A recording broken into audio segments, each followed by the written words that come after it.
Hello class and welcome to History 100. This is going to be a relatively short video using PowerPoint screens to explain to you exactly how to get started in the class. And I hope everybody watches this and you can come back and watch it again as many times as you need to. You can skip forward in it to go to the specific slide that you need help with. This course, it's History 100. It's a freshman course, but it's not like any history course you've ever taken because it's not a survey. It doesn't start out at one time period and march through the decades up to the ending time period. It is a historical research class. So you're going to be learning about one topic that you choose, and you're going to be researching that topic and learning and developing research skills as you do that. Now, everyone in this day and age with the internet, with so much information available, needs to know how to find out accurate information about any topic. If, say, for instance, you were researching information on a disease that your child has, you don't want to just go to billybob.com and read what that person has written about it, because who knows what information there might be accurate. So you want to learn how to decide which websites are valid, which websites are trustworthy, which websites that you can depend on that information, okay, and why why it's valid. This is going to teach you how to determine those things. So let's get started. I hope everybody enjoys the course. Okay, class, this screen is going to give you sort of an overview of the course. Every week there is a module with information and activities for you to do. So the modules consist of the introduction and resources link, and then your activities. The introduction explains within historical context the new concepts and ideas that you need to learn for that week. I know a lot of students don't like to read, but it is critical that you read everything and every introduction so you can understand what the activities are going to require of you. If you skip over the introduction and just guess at the answers on your assignments or discussion, believe me, your grade will suffer a great deal. When you can make an A, and I venture to say everyone in this course can make an A. There's no reason why you can't. It doesn't matter whether you like history or not, or whether you like to read or not. Listen, most of life is doing what you don't want to do. So this is the time to discipline yourself to do the things you don't like to do. And if that's reading, just suck it up and read anyway. If it's learning new concepts, then you do that because you want to make the highest grade you can. So the introduction is background information and explanation of the concepts and ideas for that week. Resources page has got usually 3 videos and 3 articles for you to read that reinforce the ideas and concepts that were in the introduction. So do it all. Don't leave any of that out, or you won't be able to answer the questions in the activities thoroughly. Okay, there's 8 written assignments in this class. There are 4 discussions. Now, in the discussions, your initial post is due on Thursday of the week when there's a discussion. If you post after Thursday, then you're going to lose points. There's 2 responses due by Sunday night. If you don't do both responses, you'll lose points. If you don't get them in by 11:59 Sunday night, then they won't count. There's no late discussions. You have to get that done on time, and this class moves very fast through a lot of deep information. So don't get behind unless you can't help it from a health reason or whatever like that. But make sure that you try and stay on time and don't miss any assignments, because it will show at the end in your final project. All right. The final project is offered on week 6. And it's due in week 7. So you have 2 weeks to do it, which is good. You may need that much time. I suggest that you do answer a question There's 12 questions on the final project, and they refer back to the information that you've learned in the previous weeks, okay? You can't pick up the answers exactly from those previous weeks because it's asking you to compile the information and write it out in a different form. But you do need to learn as you go so you can do the final project. It's worth 25% of your grade. That's 250 points out of 1,000 points. So it's well worth keeping up with your coursework week by week, reading all the material, and doing the best you can every week so you're prepared for the final project. Now, this last point I can't stress strongly enough. The main reason that students make poor grades or even fail in this course is because they don't read the instructions.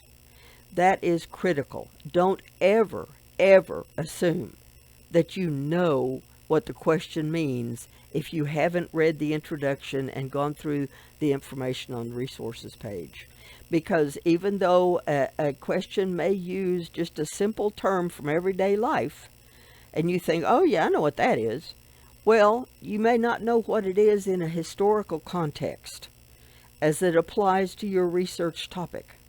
So you really have to spend time learning, all right? There's two facets to this course. First one is learn. You're learning new concepts, new ideas, learning how to do research, learning about your historical topic. And then you're writing about those things, whether it's in discussions or assignments. So please allow time for learning as well as time for writing. If you do that, you'll do well in the class. And especially, I emphasize here about the instructions on your responses and the discussion. You respond to 2 classmates. This is not social media. So your responses can't be, golly, I really like what you said there. That's not a response. They'll get 0 points. Your responses, there's instructions for the responses. Ask for specific criteria in your answers there. And if you don't read the instructions and provide what is required in your responses, your grade's going to suffer. So please don't do that. Remember that this is an academic course and everything you do is going to involve your gray matter. This is not fluff, right? Not popularity or anything like that. It is academic learning. And the only way I can grade you is what you show me, is by what you show me in your answers. Okay? Moving on.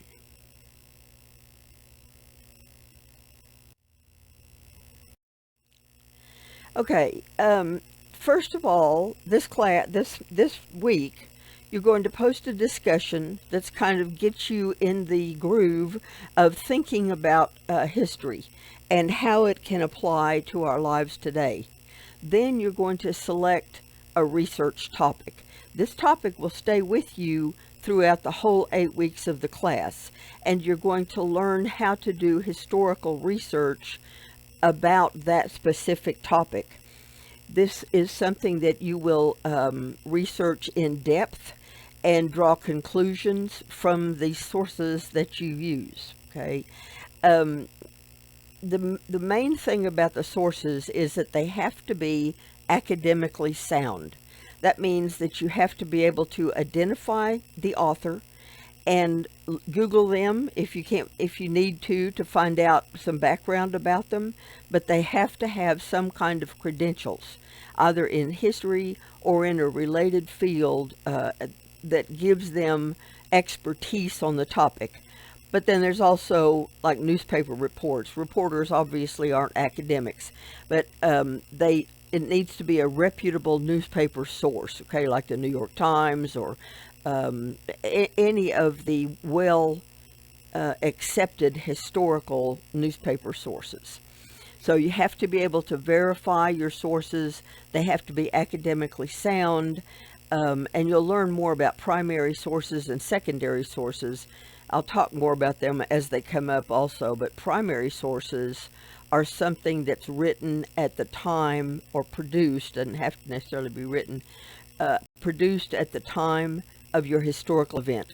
For instance, if you're going to research the creation of Earth Day, your sources the primary sources, have to originate in the 1960s or sometime before 1970, can include 1970. Those are primary sources. Anything after 1970 is no longer a primary source, because Earth Day was created and the first one was in 1970. So primary sources are from the time period. Secondary sources are after the historical time period. Okay? Your final project is worth 25% of your grade, and it is a summation of all your research and what you have learned, and it involves, I believe there's 16 different points that you discuss in that final project. So everything that you do leading up to the final project is information you're going to pull together to answer the final project questions and prompts. So it's very important that you pay attention as you go along and learn about your topic, learn about historical research, and are prepared to do the final project. It's offered in week 6 and due at the end of week 7. So if you don't know how to schedule your time, I suggest that you Google time management for college students, and you'll find lots of different ideas on how you can schedule your time. Everybody is too busy. I mean, everybody is too busy, and then they go to college. Okay, this is a worldwide problem, really, but particularly in the United States.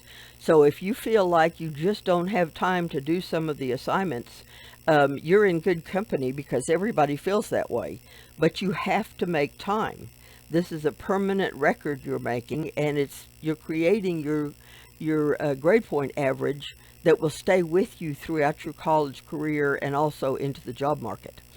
So make sure that you set aside time every couple of days to do a little bit of coursework. Don't wait till the last minute. I guarantee you that's a way to make poor grades.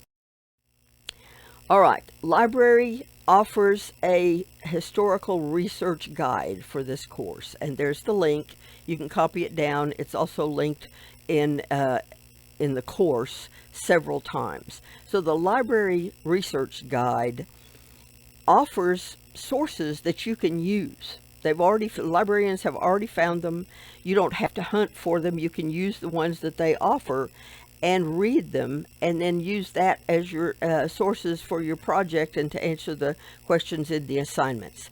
The one thing you need to do before you begin is read the background information, and I'll show you how to find that. So the skills you're going to learn in this class are, number one, you'll learn a little bit about the historical topic you select, and make sure that it's something you're kind of interested in. You know, I mean, you have to select something from the list offered in the research guide. And also, it's going to teach you how to do valid research. And this comes, I mean, in today's world, you must know how to find out actual factual information. Pretend like one of your children is ill, and you want to research that disease to find out where it came from, what the symptoms are, what the treatments are, what the prognosis could be. It's important, right? You don't want to just go to, myhealth.com and read what they say there, because it could be, anybody can write a website, right? Anybody can post a website. You want to go to a reputable website where you can trust the information, because they're experts, because they're peer-reviewed. Other colleagues in their same field review what they write and certify that, yes, this is factual.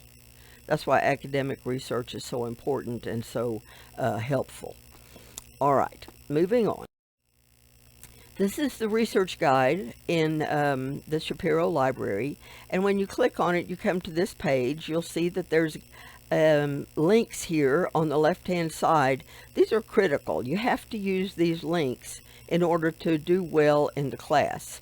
So the first one is going to give you some ideas on how to do research, academic, scholarly research. The next one, this is something you can come back to and refer to as the weeks go on, and oftentimes it's difficult for students who are not history majors to understand primary sources. So don't you know, stay confused about this. Just come back to the research guide and reread this definition, or email me and I will help you walk through how to understand primary sources. Now, the next link gives you some tips on how to write a good research question. A good research question is not like an everyday question. It's not like, what's the weather today? A research question must motivate you to look at a variety of sources to come to conclusions. And it has depth. It requires you to go into depth on your topic in order to answer it. Okay, so it can be simple, like, why did the Tulsa Massacre happen? That's an excellent research question, even though it's simple, because it begins, number one, it begins with why. That's always a good word to begin your research question, because it generally takes a research. You have to study it to come up with the answer to that. Why the Tulsa Massacre happened in 1921 is very complex, and as all of these topics are. So you come back here if you need to and refresh your the information on how you write a good research question. Now, to identify your topic, you'll choose one of these 4 research topics. First one is inequality and human rights. Next one is political revolution, climate change and environmental issues, and globalization. These are the main categories. Then you click on it and you'll see the topics underneath each of those categories. So under inequality and human rights, you have Tulsa Massacre, Wounded Knee Occupation, and Stonewall Rebellion. You're going, well, those sound interesting, but I don't know the first thing about any of them. Okay, you click on the topic itself. Click on the Wounded Knee Occupation. Okay, when you click on your topic title under the category, and I'm using Tulsa Race Massacre here as an example, you get a page where it's got each of the 3 topics listed under that category, and then you click on the one you select, Tulsa Race Massacre here, and it takes you to another page, and on that page there's a link under a paragraph that goes to an encyclopedia entry about your topic. Now, you may not know anything about the Tulsa Race Massacre, and so you need to start from scratch and learn about it. You may have heard something about it. You may know pretty much about it. You may know the whole story, in your opinion. But for this course, you probably don't know the whole story. So it's important that you click on that link to the encyclopedia entry and read about it. This course has got a lot of reading. And like I said before, you have to discipline yourself to do these things, even if you don't like to. That's how you learn. Reading is one of the only ways you can learn in depth. Okay? So click on Tulsa Race Massacre. Read the whole entry there in the encyclopedia, and it will give you plenty of information that you can use to write an effective research question. If you don't know anything about a topic, you can't write an effective research question. I'll give you an example. What was the Tulsa Race Massacre? That research question is going to get 0 points, and you're going to have to do it over again. It's going to be submitted past the deadline, so you're going to lose points for that. It's not worth it. Take your time and learn about your topic so you can write an effective research question right off the bat in week 1 and get started on your research in week 2. Okay? So it's important to read that backstory.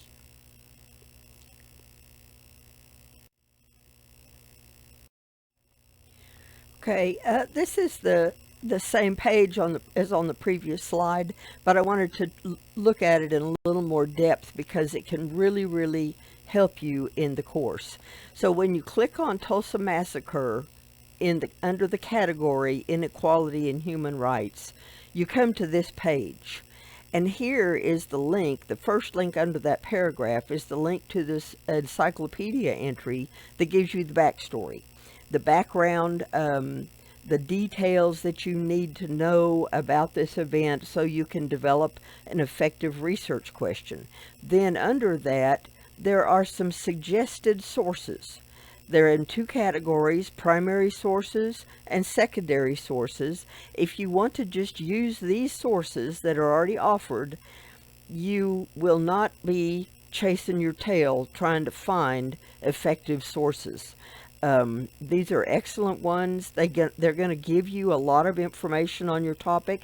They're not going to tell you every single detail or from every single perspective, because this is not exhaustive research. It's research enough so you can learn about your topic to answer the questions and discuss the prompts in the activities. Okay? So I couldn't have room to get to the secondary sources, but they're under there. There's 2 more or 3 more listed under secondary sources. And remember, those are more current day. Secondary sources are often written by historians looking back on the event, and they use primary sources and other secondary sources. So they're a compilation of time and of information. Primary sources only come from the time period, the specific time period of your historical event. So I strongly urge you to use these sources that are offered. It'll save you a lot of time from searching and come up with maybe interesting articles, but that aren't suitable for academic information. One more thing I want to mention about sources, because it doesn't go into the information here in the course module, doesn't go into this in enough detail, I don't think. There's a third kind of source called tertiary, which means actually third. Tertiary sources are reference material. They cannot be used for academic research. Okay? They're only for background information for you personally. For instance, the Salem Press Encyclopedia that's listed here for the Tulsa Race Massacre, that's just for background. You can't use it as one of your sources. You can't use history.com. I know a lot of students want to use that. They think it's so logical. But history.com is posted by the History Channel. It is for entertainment, not for education. It is full of errors. The information on the History Channel is full of historical errors. You cannot rely on it. So it's not suitable for academic research. Any reference material like an encyclopedia, a website that's not .edu is probably not suitable because COM means commercial. That means that those websites are posted to make money, whether it's for a company or for an individual or an organization. Some organizations are appropriate, like PBS, Public Broadcasting Service.org. That's perfectly acceptable. But even places like museums, the National Park Service websites, which there's just hundreds and hundreds with great information on it, but if they don't give the author, and if that author doesn't cite the sources where his information came from, you can't use it as a secondary source. It's a tertiary, okay? Unacceptable for academic research. So if you have any questions at all about any sources that you find, and you're thinking, wow, this is great, I want to use this, but I'm not sure what category it falls in, send it to me, and I'll tell you where it falls. I'll tell you whether it's acceptable for your research or not. I'm here to help you succeed. This class is going to offer you a lot of ideas and concepts that you've never heard of before. Or it's also going to offer you some ideas and concepts that you have heard before, but not in a historical context, and that makes them different. So I welcome all kinds of questions. There are no dumb questions. You're students. You're supposed to be learners. You're not supposed to know this stuff already. You're supposed to be learning, and I'm supposed to be teaching.